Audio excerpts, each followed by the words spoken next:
राधे राधे दोस्तों, मैं पंडित पुनीत कौशिक स्वागत करता हूं आपका मेरे YouTube चैनल ज्योतिष ज्ञान केंद्र में।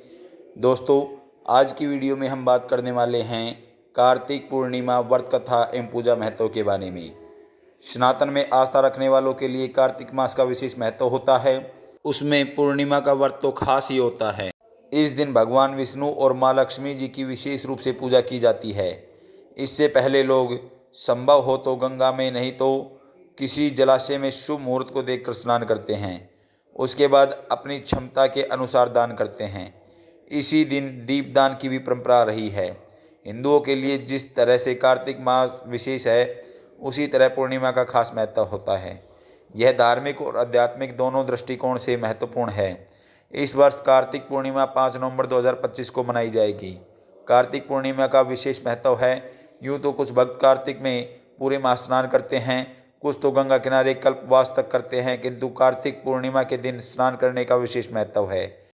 इस दिन गंगा में स्नान करने से पाप नष्ट हो जाते हैं और मोक्ष की प्राप्ति होती है। जीवन की सभी परेशानियां दूर हो जाती हैं, सुख समृद्धि और शांति मिलती है। इसलिए स्नान के बाद भगवान विष्णु और माँ लक्ष्मी जी की विशेष रूप से पूजा की जाती है। स्नान करने के बाद दान करने से समृद्धि भी आती है। इस दिन कार्तिक पूर्णिमा की कथा सुनने व पढ़ने का भी विशेष महत्व है। अगर आप हमारे चैनल द्वारा इस कथा को सुनना चाहते हैं तो बने रहना वीडियो के लास्ट तक, और इसके महत्व के बारे में भी मैं आपको बताने वाला हूं। लेकिन पहले जान लेते हैं पूर्णिमा तिथि कब से प्रारंभ हो रही है और कब समाप्त हो रही है। आइए। पूर्णिमा तिथि आरंभ होगी 4 नवंबर 2025 को रात 10:36 से और पूर्णिमा तिथि संपन्न होगी 5 नवंबर 2025 को सायं 6:48 पर। उदया तिथि के अनुसार पूर्णिमा 5 नवंबर 2025 बुधवार के दिन ही मनाई जाएगी। इस दिन कार्तिक पूर्णिमा के साथ साथ देव दीपावली भी मनाई जाती है, और इस दिन भगवान महादेव ने त्रिपुरासुर नामक राक्षस का संहार किया था। उस राक्षस का संहार होने के बाद सभी देवता प्रसन्न रहने लगे, इसलिए इसे त्रिपुरारी पूर्णिमा भी कहते हैं। इस तिथि को भगवान का मत्स्य अवतार हुआ था। इस दिन गंगा स्नान, दीपदान आदि का विशेष महत्व है। इस दिन यदि कृत्तिका नक्षत्र हो तो महाकार्तिकी होती है। भरणी नक्षत्र होने से भी विशेष फल देती है। इस दिन किस राशि को क्या दान करना चाहिए, यह भी मैं आपको विस्तार से बताऊंगा। आप बने रहना वीडियो के लास्ट तक।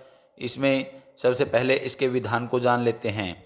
इसमें पहले ओम नमो भगवते वासुदेवाय मंत्र से भगवान कृष्ण की पूजा की जाती है, और 5 दिनों तक लगातार घी का दीपक जलता रहना चाहिए।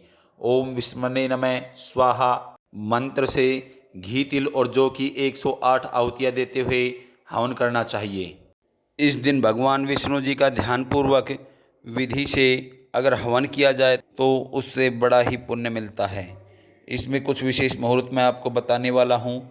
जो सुबह मुहूर्त होता है सुबह 4:51 से 5:43 तक, और दूसरा मुहूर्त है सुबह 9:14 से सुबह 11:28 तक। तीसरा विजय मुहूर्त है दोपहर 1:56 से 2:41 तक, और फिर शाम का मुहूर्त है गोधूली 5:40 से साढ़े 6:05 तक। चंद्रोदय का समय होगा 7:20 पर। पूजा करने की विधि: अगर इन शुभ मुहूर्तों में आप भगवान विष्णु के निमित्त हवन करते हैं या हवन की आहुतियाँ लगाते हैं तो आपको बहुत ही विशेष फलदायी रहेगी। अब मैं आपको इसमें आगे विस्तार से बताने वाला हूं, लेकिन उससे पहले इसकी पूजा विधि जान लेते हैं। तो आइए जानते हैं इसकी पूजा विधि के बारे में। इस दिन भक्त को सुबह जल्दी उठकर शुभ मुहूर्त में स्नान कर लेना चाहिए। उसके बाद सूर्यदेव को अर्घ्य अर्पित करना चाहिए। संभव हो तो उसके बाद मंदिर में जाएं, और यदि ऐसा नहीं कर पा रहे हैं तो घर में ही साफ सफाई करने के बाद एक चौकी पर पीला कपड़ा बिछाएं। उसके बाद भगवान विष्णु और माँ लक्ष्मी जी की प्रतिमा को स्थापित करें। उसके उपरांत फूल माला अर्पित करें, दीपक जलाएं और विष्णु चालीसा का पाठ करें। इस अवसर पर मंत्रों का जप विशेष फल देता है। फल, मिठाई और अन्य सामग्री से भगवान को भोग लगाएं, प्रसाद का वितरण करें। दान करने के लिए कार्तिक पूर्णिमा के दिन स्नान के बाद दान का भी विशेष महत्व है। ऐसी मान्यता है कि पूजा संपन्न करने के बाद क्षमता के अनुसार गरीबों को दान अवश्य करना चाहिए। इससे घर में सुख समृद्धि आती है। संभव हो तो तुलसी के पौधे में या मंदिर जाकर दीप प्रज्वलित करें। उसके बाद किसी जलाशय में इसे प्रवाहित कर दें। कार्तिक पूर्णिमा के दिन यदि आप अपनी राशि के अनुसार दान करते हैं तो इसका फल कई गुना बढ़ जाता है और ग्रहों के दोष भी दूर हो जाते हैं। ऐसे में आइए जानते हैं कि इस दिन किस राशि के जातक को किन चीज़ों का दान करना चाहिए। मेष राशि वालों के लिए लाल वस्त्र, मसूर की दाल, शहद या लाल रंग के फल का दान करना अत्यंत ही शुभ माना गया है। इससे ऊर्जा, साहस और संपत्ति में वृद्धि होती है तथा कर्ज से मुक्ति मिलती है। वृषभ राशि वालों के लिए चावल, घी, दही या सफ़ेद मिठाई का दान करना चाहिए। इससे भौतिक सुख सुविधाओं और पारिवारिक खुशहाली में वृद्धि होती है। मिथुन राशि वालों के लिए जिन जातकों को व्यापार या नौकरी में रुकावटें आ रही हैं वे हरी मूंग, हरी सब्जियां, हरे वस्त्र और स्टेशनरी सामग्री का दान करें। इससे करियर और कारोबार दोनों में प्रगति होती है। कर्क राशि वालों के लिए माँ लक्ष्मी जी की कृपा पाने के लिए सफ़ेद मिठाई, चांदी या मिश्री तथा जल का दान करें। इससे मानसिक शांति और समृद्धि मिलती है। सिंह राशि वालों के लिए सिंह राशि वाले जातकों को ग्रहों की बाधा दूर करने के लिए तांबे के बर्तन में गुड़, नारंगी वस्त्र और लाल फूल का दान करना चाहिए। इससे सम्मान और आत्मविश्वास बढ़ता है। कन्या राशि वाले जातकों के लिए आप ज़रूरतमंदों को हरी मूंग दाल, हरी सब्जियां, हरे वस्त्र का दान करें। इससे स्वास्थ्य में सुधार और जीवन में संतुलन आता है। तुला राशि वाले पे माँ लक्ष्मी जी की विशेष कृपा प्राप्त करने के लिए तुला राशि वाले को सफ़ेद वस्त्र, इत्र, चावल और घी का दान करना चाहिए। ऐसा करने से वैभव भी बढ़ता है। और वृश्चिक राशि वाले इस राशि के जातकों को गुड़, मसूर दाल, लाल फल या गरीबों को धन का दान करने से रुके हुए कार्य पूर्ण होते हैं, जीवन में प्रगति होती है। धनु राशि वालों के लिए धनु राशि वाले आपके लिए पीले वस्त्र, केला, चना दाल, केसर या हल्दी का दान करना शुभ माना जाता है।